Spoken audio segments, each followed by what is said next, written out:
ဟိုးထိတ်မှရေတကွန်ဟိုးထိတ်ရအောင်သွားမယ်တပြက်စီးမွေးရတယ်တွေ့နော်ကဲဒီနေ့လေးမှာတော့ Iowa University ရဲ့ဘေးမှာရှိတဲ့ Ryman ဆိုတဲ့ garden လေးကိုလဲသွားမှာဖြစ်ပါတယ်။နေရာဒီရောက်လာပြီဖြစ်လို့ဒီ garden ထဲမှာဘလို့ပန်းလှလေးတွေစိုက်ထားမလဲ။ဘာအကောင်လေးတွေထူးထူးဆန်းဆန်းတွေ့မလဲဆိုတာအတူတူလိုက်ကြည့်ပေးပါအောင်နော်။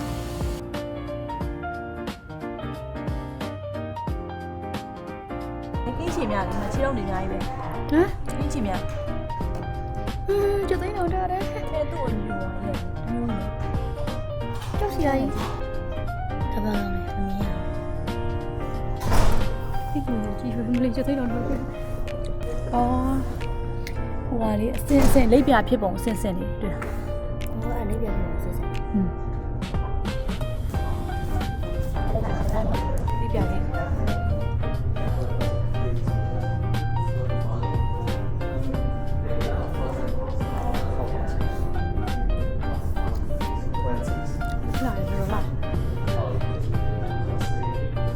ရောက်ပါမယ်ပြပြရဲအခုဝင်သွားတာကတော့ Christina Ryman Butterfly Wing ဆိုတဲ့အခန်းထဲကိုဖြစ်ပါတယ်။ဒါကတော့မဝင်ခင်မှာလိပ်ပြလေးတွေကိုအန်ဒီမပြုတ်မိအောင်ပြပြပေးနေတာပါ။ဒီ greenhouse ပုံစံအခန်းထဲမှာပန်းပင်လေးတွေနဲ့လိပ်ပြမျိုးပေါင်းများစွာကိုတဘာဝအတိုင်းလွှတ်ပေးထားတာပါ။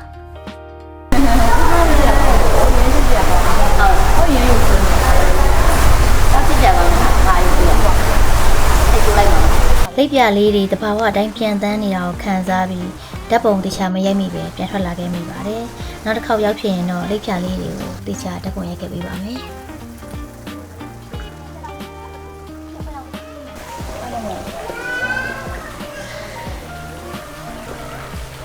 ဘာပန်းလေးမှမဟုတ်ဘူးလား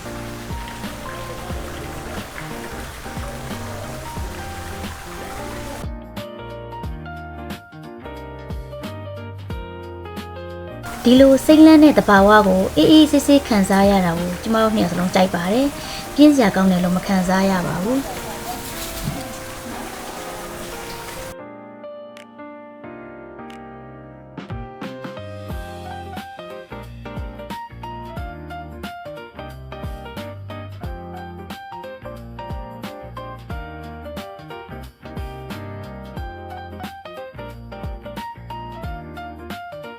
ဒါကတော့လိမ်မော်တီးပင်လေးပါ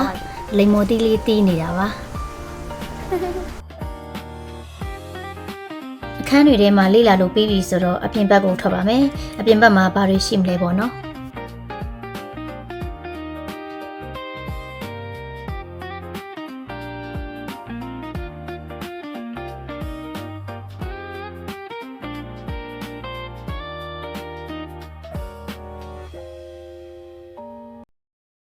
ဒါကတော့ toilet room tour ပေါ့နော်အထက်မှာပန်းပင်လေးနဲ့အလှဆင်ထားတာအရင်လှလို့ပါဒါကြောင့်ရိုက်လာခဲ့တာပါ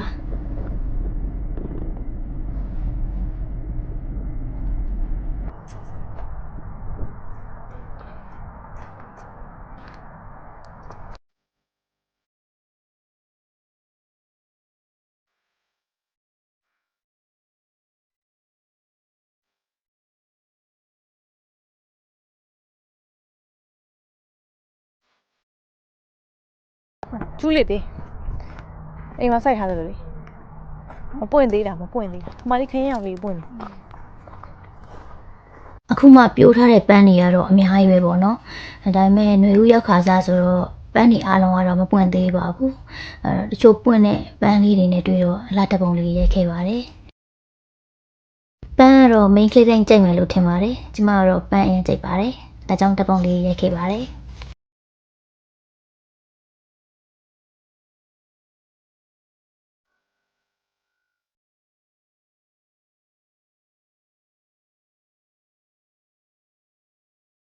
ဒီနေရာကနေထိုင်ပြီးတော့ကြည့်ရင် Iowa University ကိုလှမ်းမြင်ရတဲ့ view ပေါ့နော်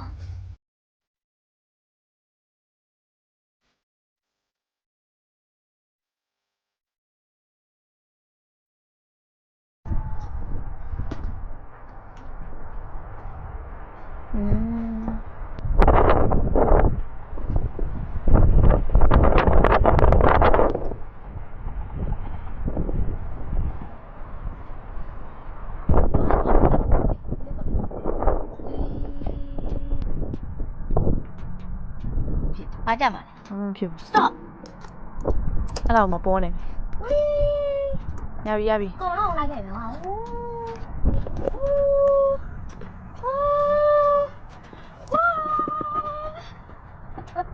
ဖြစ်တာ ကုန်တော့လဲသွားပါလေ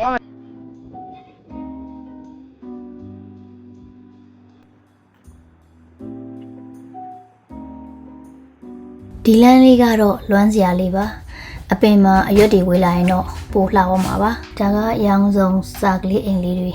အထဲမှာစာကလေးတိုက်ကလေးတွေလည်းရှိပါတယ်ချစ်စရာလေးပါ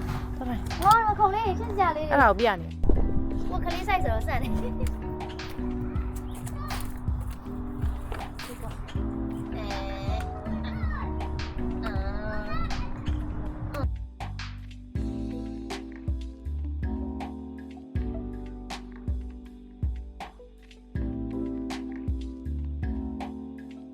ဆောင်းရသည့်ကုံကားစားဆိုတော့အပြင်မှာလေနေနေတိုက်ပါတယ်။ဒါကြောင့်ပြင်မှာအေးပါတယ်။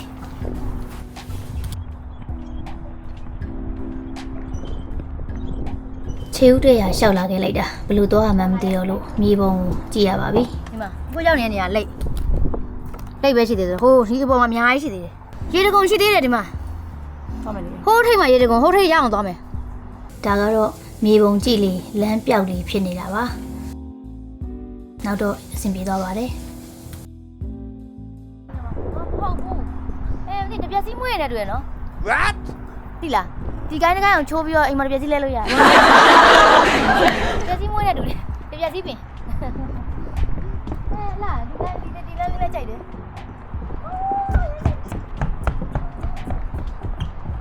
ရေတကုံရဲ့အတန်လေးကိုကြားနေရတယ် မြောင်းတယ် ညောင်းပါတယ် ရှောက်ပါပြီရေတကုံ ရေတကုံကြီးကိုရောက်သွားရေတကုံရောက်ပါပြီဒီမှာလေအဲ့ပုံကဲ finally ရေတကုံကိုရောက်သွားပါပြီရေတကုံရောက်ပါပြီဟောဒီမှာဒီခေါက်လို့ရတယ်ဒီခေါက်လို့ရတယ်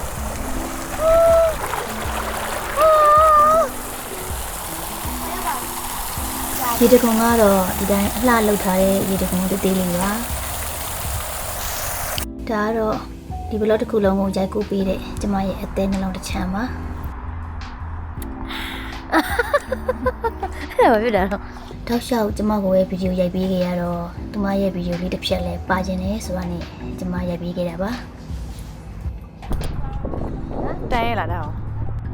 စစချင်းဒီချက်ကင်ကောင်တာမှာဝင်ပြီးတော့မီးလိုက်တဲ့အချိန်မှာ तू က$24ကျမယ်လို့ပြောတော့နေ့ကကို$24ကျတယ်